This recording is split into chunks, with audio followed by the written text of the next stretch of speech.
Okay guys, mabilis ang update po tayo. May mga inawin po si Justin Brownlee tungkol kay Coach Chot Reyes at kay Jordan Clarkson. Natanong po kasi siya sa isang interview, so abangan po natin yan. At si Renzo Bando, daming nagsasabi na dapat nasa lineup siya ng Gilas, di ba?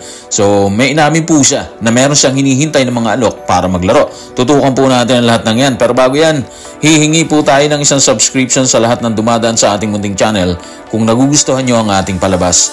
Kung medyo mabigat ang subscription, siguro kahit isang like at isang share na lang po yan. Okay na po ako dyan. Maraming salamat. Matapos ang OQT na ginanap sa Riga, Latvia, pinasabog ni Justin Brownlee na isa si Coach Chot Reyes bukod kay Coach Tim Cone sa mga pumanday ng mga hakbang para mapabuti ang Gilas Pilipinas. Narito ang report. Tutukan po natin si Justin sa report ng Basket News sa basketnews.com. Bago pa man ang torneyong ito, si Coach Chot Reyes ay gumawa na ng ilang mga mahuhusay na hakbang para mapabuti ang programa. At ngayon si Coach Tim Cone ay gumagawa din ng mahusay na mga hakbang. Actually, hindi naman talaga mawawala yung pangalan ni Coach Chot Reyes sa Gilas Pilipinas eh. Una kasi, ang tagal niyang hinawakan yung pambansang kupunan. Kahit sabihin natin na medyo rocky road ang dinaanan ng Gilas nung time niya, aminado naman tayo na may magandang dinaanan ng tropa, di ba? Patunay dyan yung 2014 edition ng Gilas Pilipinas. Grabe yun. Lahat pinakaba nila. Naging bukang bibig ng ibang bansa ang ating kupunan.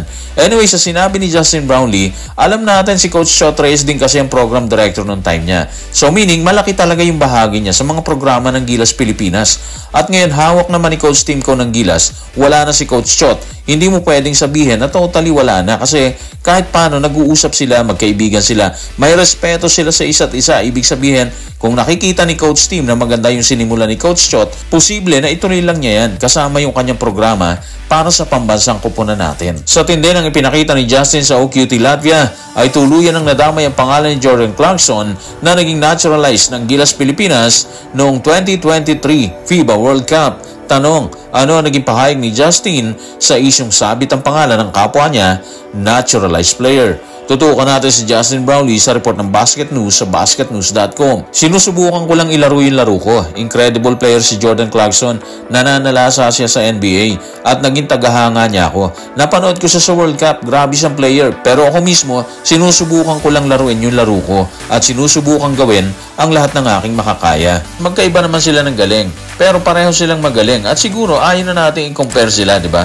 Wala naman actually na comparison sa dalawang naturalized player ng Gilas Pilipinas. Para sa akin lang naman yun. Dapat nga aprubahan na ng FIBA na maging local si Jordan Clarkson eh. Kasi may ilang kaso na ata nakatulad ni Jordan yung status pero naaprubahan ng FIBA. So kung titingnan mong mabuti, medyo dehado talaga Pilipinas, di ba? Sayang, kung magiging local lang sana si Jordan Clarkson tapos naturalized player natin si Justin, ang laking bagay po nun. Sigurado may kalalagyan sa atin yung ilang kupunan na mataas ang rango dito sa FIBA. Kung mangyayari yon, sarap siguro makitang umaatake silang dalawa para sa Gilas kasama si Kai Soto, Junmar Fajardo at AJ Edu. Malakas tayo kung gano'n ang mangyayari. So sana mapag-aralan talaga ng FIBA at gawing local etong si Jordan Clarkson. Hopefully gano'n ang mangyari pero so far wala tayong nakikita eh. Base sa desisyon ng FIBA sa kaso ni Jordan Clarkson, tila malabo itong maging local ng Gilas Pilipinas at kung malabo si JC, tila malinaw naman na sinasabi ng dating Gilas player na si Renzo Bando tungkol sa kanyang kapalaran sa basketball. Tanong, ano nga ba ang plano ni Renz? Saan ba talaga siya maglalaro? Tutukan natin si Renzo Bando sa report ni Jerry Ramos sa Spin. May inaantay lang kami. What's next is, tinitingnan pa namin yung market. May mga tinitingnan pa kami. May mga winaway pa kaming mga offers. Okay, sa ngayon, wala pa rin malinaw na pupuntahan si Renzo Bando pero base sa kanya, meron sila mga hinihintay. Hindi natin lang kung KBL ulit yan or sa Japan B-League. Kasi nga, wala talaga siyang ibinigay na diretsong sagot. Malinaw lang yung iniintay nila, di ba? Nabalita rin kasi natatawid na siya sa PBA kasi yung teammates niya na si CJ Cancino at si Mark Nonoy nag-apply na rin umano ayon na rin sa report ng Spin. Pero sa ngayon, wala pa rin inilalabas talaga na magandang balita ang kanyang kampo, yung kampo ni Renz. Sayang talaga si Renzo Bando sa totoo lang. Ang dami nagsasabi na dapat andun siya sa hanay ng Gilas nung time na kalaban natin ng European teams dito sa OQT. Naniniwala kasi ang marami na malaki yung magagawa niya sa team katulad nung ginawa niya dito last year sa World Cup, di ba? Pero guys, matagal naman yung programa eh. 4 na taon po yan. So may pagkakataon pa naman siya, di ba? Lahat naman may possibility, lahat may pag-asa kasi andyan lang naman yan.